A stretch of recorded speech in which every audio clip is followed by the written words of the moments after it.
So here is where past meets present, where hip meets heritage. 老板，来碗面。 And here you can dig up all kinds of stories of old Beijing and new Beijing alike. So let's walk Beijing.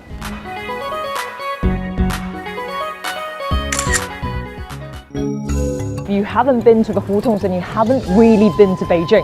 And that's the name for these old alleyways and lanes that made up the old city. There are lots of residences over on the other side and then all these cool trendy shops, restaurants and bars. So I like this place because there's not your run-of-the-mill tourist shops or souvenir shops like that. I think everything has a story of its own.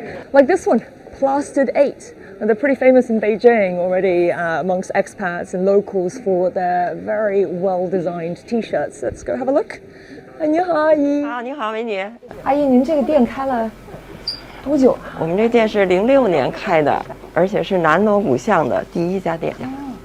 Really different from your usual kind of souvenir type slogans and logos and prints on these t-shirts.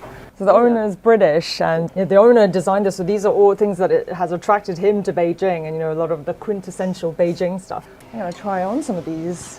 好，来，您这边请。对。哇，美女 ！Corona killer.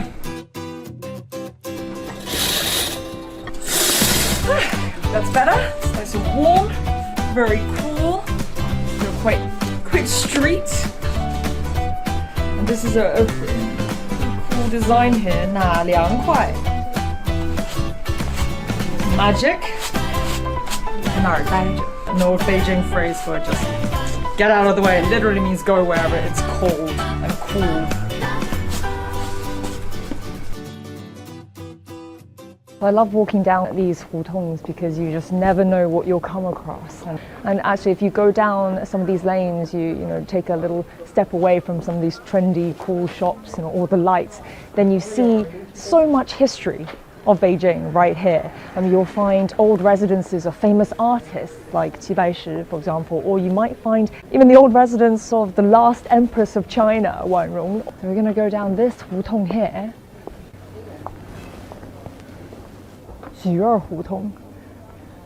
So this area is actually the site of a really important urban renewal project back in the late 80s to the early 90s.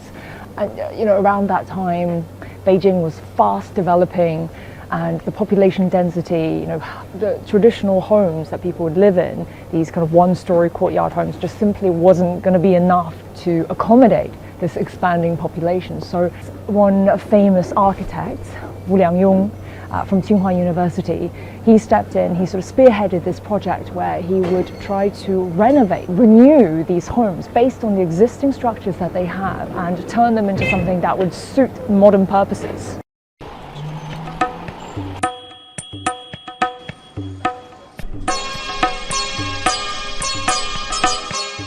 We found this nice little Indian restaurant tucked away near the Drum and Bell Tower, so very near where we were in Nanluoguxiang.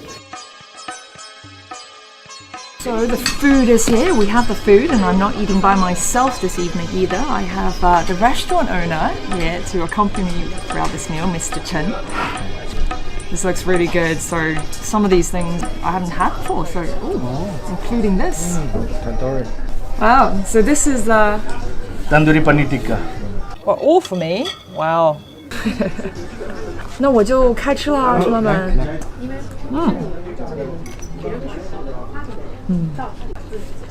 ？Oh, it's really good. 印度餐厅，我觉得像在鼓楼这么很传统北京的地方，也是挺独特的。您是怎么想到在这边开一个印度餐厅的呢？